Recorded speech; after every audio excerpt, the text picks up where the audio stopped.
हाँ जी भाई, नमस्ते। और भाई आपका फिर से स्वागत है हमारे YouTube channel Aussie travel couple. और भाई जिनको नहीं पता, मैं अपने बारे में थोड़ा सा बताता हूँ। भाई मेरा नाम है सैम और ये है मेरी घरवाली नरदीप कौर। और भाई हम ऑस्ट्रेलिया की लाइफ के बारे में, ऑस्ट्रेलिया का कल्चर कैसा है, यहाँ पर कैसे रहते हैं, क्या क्या यहाँ पर प्रॉब्लम आती है जो नए बंदे आते हैं, जहाँ मतलब जो स्टूडेंट यहाँ पर आ रहे हैं उनको क्या क्या प्रॉब्लम आ सकती है यहाँ पर, तो उसके बारे में हम वीडियो बनाते हैं और व्लॉग भी बनाते हैं अपनी लाइफ के बारे में घूमते फिरते। तो भाई आपने अगर हमारा चैनल सब्सक्राइब नहीं किया तो वो जरूर कर देना। और भाई मुझे यहाँ पर हो गए हैं 10 साल रहते हुए। अभी हम आए थे सैर करने के लिए, तो मुझे लगा कि चलो एक वीडियो बनाते हैं और जिसमें मैं बताऊंगा कि ऑस्ट्रेलिया की गवर्नमेंट ने ना अभी जो चेंजेस किए हैं, जहाँ उन्होंने एक पॉलिसी अभी लाई है और उसमें पॉलिसी में क्या क्या चेंजेस कर रहे हैं, जहाँ वो नई पॉलिसी लेकर आ रहे हैं तो उसमें क्या होगा। और वो जो नए स्टूडेंट हैं या कोई वर्क परमिट पे यहाँ पर आ रहा है, यहाँ जिसने यहाँ पर कोई PR के लिए अप्लाई करना है, तो उसमें उन्होंने थोड़ी सी चेंजेस कर दी है। और वो चेंजेस क्या क्या किए हैं वो मैं आपको इस वीडियो में बताता हूँ। सबसे पहला जो चेंज इन्होंने किया है, तो भाई सबसे पहला जो चेंज किया है वो है जो इन्होंने आइलेट्स का जो स्कोर था वो बढ़ाकर 0.5 बढ़ा दिया अभी। तो उसमें क्या है कि जब आप जैसे ऑस्ट्रेलिया में पहले आते थे और आप मास्टर डिग्री करते थे, और मास्टर डिग्री या बैचलर के लिए यहाँ पर आप जब आते थे तो आपको ना 6 या 6.5 बैंड लेने पड़ते थे। अभी इन्होंने क्या कर दिया है, इन्होंने वो चेंज कर दिया है, इन्होंने वो अभी 0.5 बढ़ा दिया है। तो आपको अभी अगर आप पहले 6.5 पे अप्लाई करते थे मास्टर डिग्री ऑस्ट्रेलिया में आने के लिए, तो अभी वो आपको 7 पॉइंट लेने पड़ेंगे। मतलब कि आपका जो इंग्लिश का लेवल है वो बढ़ाकर इन्होंने 0.5 बढ़ा दिया है। वो सभी कोर्स के लिए है, चाहे आप कुकरी कर रहे हो, चाहे आप कोई मास्टर डिग्री ले रहे हो या कोई बैचलर डिग्री ले रहे हो, तो आपका जो स्कोर था वो 0.5 आपका बढ़ा दिया है। तो भाई ये सबसे पहला चेंज इन्होंने किया है आइलेट्स में। तो अगर आप इंडिया में अपनी आइलेट्स की तैयारी कर रहे हो और आपको पता है कि भाई मैंने यहाँ पर मास्टर करने के लिए आना है, तो आप अपना जो स्कोर है वो इतना अचीव करना पड़ेगा, तो आप यहाँ पर अप्लाई कर सकते हो। अगर आपको प्रॉब्लम आएगी, आपकी रिफ्यूज़ल लग सकती है। और भाई जो दूसरा चेंज इन्होंने किया है वो चेंज किया है इन्होंने LE कोर्स में। और LE कोर्स में इन्होंने क्या चेंज किया है कि जैसे आप जब यहाँ पर आते हो, LE कोर्स जिनको नहीं पता, जैसे कि आपका इंग्लिश का जब स्कोर कम आता है तो आपको LE कोर्स करना पड़ता है, मतलब इंग्लिश यहाँ पर सीखनी पड़ती है आकर। तो उसमें क्या किया इन्होंने चेंज कि आप जब इंग्लिश कोर्स कंप्लीट करते हो यहाँ पर LE कोर्स, तो आपका ना वो था पहले बैंड, आपको यहाँ पर उसको पास करने के लिए 4.5 स्कोर लेने पड़ते थे, तो वो अभी इन्होंने चेंज करके ना 5 कर दिए। तो आपको अब आप 4.5 की बजाय आपको 5 स्कोर लेने पड़ेंगे, तब आपको ये LE में पास करेंगे और फिर आप अपनी स्टडी शुरू कर पाओगे। तो भाई इसमें ना ये क्यों कर रहे हैं, ये कर रहे हैं क्योंकि ये चाहते हैं कि यहाँ पर ऑस्ट्रेलिया में ना अभी जेन्युइन स्टूडेंट आए, यहाँ पर नॉन जेन्युइन स्टूडेंट नहीं ये चाहते। और इसलिए ये चाहते हैं कि जिन बंदों की इंग्लिश अच्छी है वो बंदा यहाँ पर आए और वो अपनी पढ़ाई को कंटिन्यू करे और यहाँ पर अपना सेटल हो, अगर उसके पास ऑप्शन है तो इन्होंने ये दूसरा चेंज किया है कि आपकी जो LE की रिक्वायरमेंट है वो आपकी 4.5 को बढ़ाकर इन्होंने 5 कर दिया अभी। ठीक है, तो ये था दूसरा चेंज। और भाई इसके बाद जो तीसरा चेंज इन्होंने किया है वो किया है इन्होंने आपके जो फंड है, जो फाइनेंशियल है आपके, वो इन्होंने बढ़ा दिए हैं पिछले साल के मुकाबले।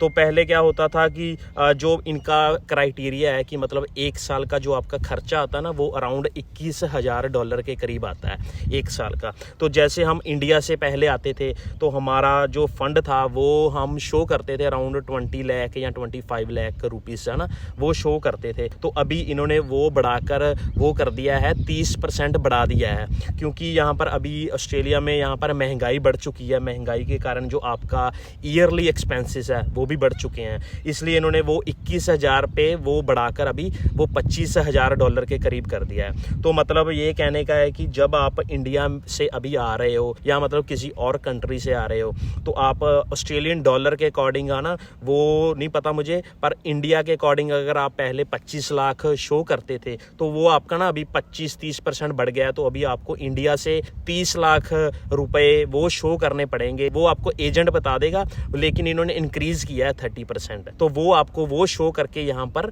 आप अपनी फाइल लगाओगे, अदरवाइज आपकी वो रिजेक्शन लगा सकते हैं अगर आपके फंड कम है। तो ये भाई एक तीसरा मेजर चेंज किया है इन्होंने फाइनेंशियल के रिगार्डिंग। तो भाई ये आप अपना ध्यान रखना, जब भी आप इंडिया से फाइल लगा रहे हो तो आप अपने जो कंसल्टेंट है उससे सही सलाह लेकर अपने फंड जो भी है जेन्युइन फंड है उसको शो करो। ये इन्होंने अपना तीसरा जो चेंज किया है इस पॉलिसी में। तो ये नई पॉलिसी जो आएगी वो जनवरी में शुरू होगी, पर अभी शुरू नहीं हुई, पर जो भी चेंजेस होगा इसमें ये पॉलिसी में ये भी होगा। तो ये होगा हमारा तीसरा चेंज।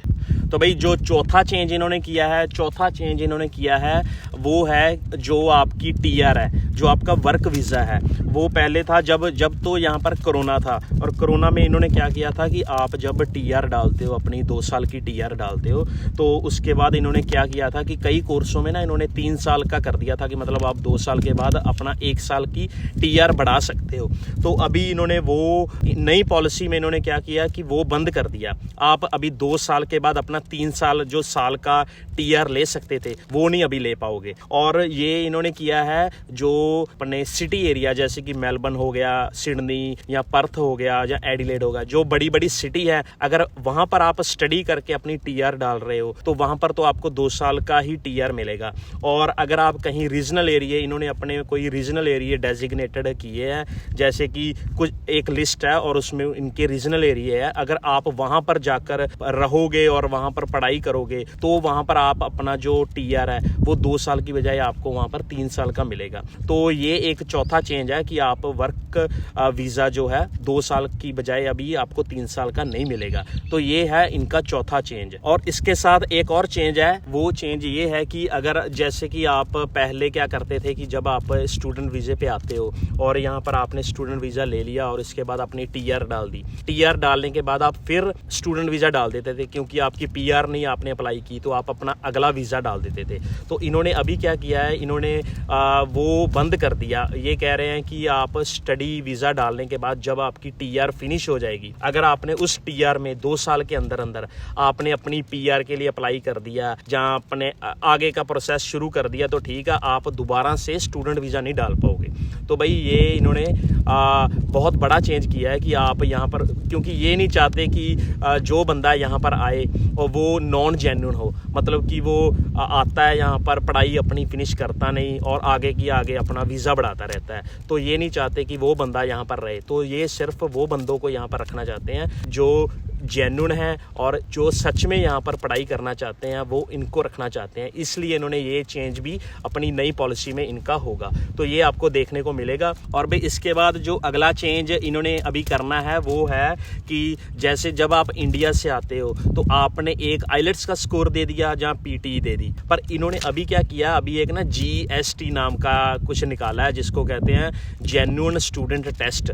तो जब आप इंडिया में यहाँ पर आइलेट्स करने के बाद अपनी फाइल लगाते हो तो उससे पहले आपका ना एक जीएसटी होगा, आपका वहां पर टेस्ट होगा, तो वो आपको पास करना पड़ेगा। तो उसमें क्या होगा कि जब आप अगर उसको पास करोगे तो आपको यहाँ पर अप्लाई कर पाओगे, अदरवाइज नहीं कर पाओगे। तो इसका रीजन ये है कि वही बात दोबारा कि वो सिर्फ ये चाहते हैं कि यहाँ पर सिर्फ जेन्युइन स्टूडेंट आए, यहाँ पर कोई ऐसा स्टूडेंट ना आए, जहाँ कोई ऐसा बंदा ना आए जिसकी इंग्लिश कम है, जहाँ उसको मतलब वो यहाँ पर सिर्फ आना चाहता है और बाद में अपनी स्टडी को चेंज कर लेगा। तो ये चेंज को बंद करने के लिए इन्होंने एक जीएसटी निकाला है कि वो बंदा एजुकेटेड होगा तो ही उस टेस्ट को पास करेगा, तभी वो यहाँ पर आ पाएगा, अदरवाइज वो यहाँ पर नहीं आ पाएगा। तो ये एक जीएसटी नाम का एक होगा, वो भी आपको एक जो नई पॉलिसी आएगी उसमें आपको देखने को मिल जाएगा। और एक बात मैं भूल गया था, वो जो टीआर का था, टीआर में ना इन्होंने एक और चेंज किया है कि जैसे कि जब आप पहले टीआर डालते थे तो इनकी जो टीआर की एज थी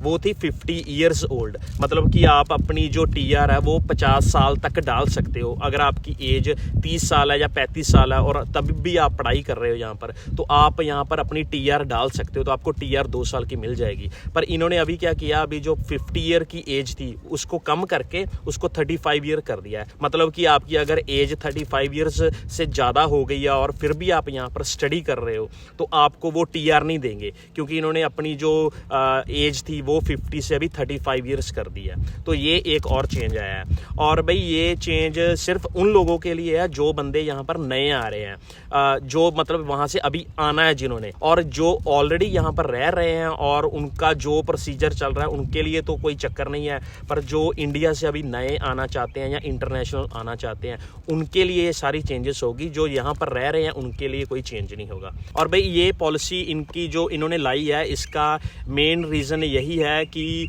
जब यहाँ पर ना कोरोना था और इन्होंने बॉर्डर खोल दिए, जब ऑस्ट्रेलिया ने अपने बॉर्डर खोले थे, तो यहाँ पर ना इन्होंने मतलब जो स्टूडेंट थे या टूरिस्ट वीजे पे आ रहे थे या पीआर के लिए अप्लाई कर रहे थे, इन्होंने इतने वीज़े दिए इन सभी लोगों को। तो अभी ना ऑस्ट्रेलिया में इतनी ज़्यादा लोग हो चुके हैं यहाँ पर, वो चाहते हैं कि अभी ना सिर्फ वही बंदा आए जो जेन्युइन है और यहाँ पर वो बंदा ना आए जो नॉन जेन्युइन है। इसलिए उन बंदों को रोकने के लिए, और यहाँ पर इतनी अभी जैसे अगर आप बात करें, यहाँ पर आपको अभी घर भी नहीं मिल रहा ना, आपको यहाँ पर रूम मिलता है तो बहुत हाई रेंट पे मिलता है। तो उन लोगों को बंद करने के लिए तो इन्होंने ये पॉलिसी अभी निकालनी शुरू की है। तो वो अभी उन लोगों को नहीं आने देंगे जो बंदे थोड़े से डॉजी हैं या थोड़े से जिनके जो फाइनेंशियल है वो अच्छे नहीं है, जहाँ जिनका आइलेट्स स्कोर या जिनके सर्टिफिकेट थोड़े डुप्लीकेट हैं या कोई उनमें कोई फेक है, तो वो इनको नहीं आने देंगे। तो ये चेंजेस अभी इसलिए वो कर रहे हैं कि यहाँ पर ना आ सके वो बंदे। तो भाई ये ना आपको इस बात में, जो बंदे सही है उनको तो डरने की कोई ज़रूरत नहीं है, और जिनको तो पता है कि भाई मेरे फाइनेंशियल सही है, मेरे सर्टिफिकेट सही है, मेरी सारी पढ़ाई सही है, मैंने अपना सारा कुछ एक नंबर पे किया है, उनको तो भाई बिल्कुल भी डरने की ज़रूरत नहीं है। और जिन बंदों को थोड़ा सा भी डाउट है कि उनके फाइनेंशियल में थोड़ी सी हेरा फेरी है, जहाँ उनके सर्टिफिकेट या उनकी पढ़ाई या कोई किसी भी तरह का फेक है कुछ, तो उनको ये थोड़ा सा प्रॉब्लम होगा। तो उनके लिए तो सलाह यही है कि भाई आप ना अभी थोड़ा सा 2-3 महीने या 4 महीने अपना ना वीज़ा अप्लाई मत करो या ऑस्ट्रेलिया में। तो अगर आप अप्लाई करोगे और आपका रिजेक्शन हो गई तो बाद में आपको प्रॉब्लम हो जाएगी, यहाँ पर आपको दोबारा से वीज़ा नहीं मिलेगा।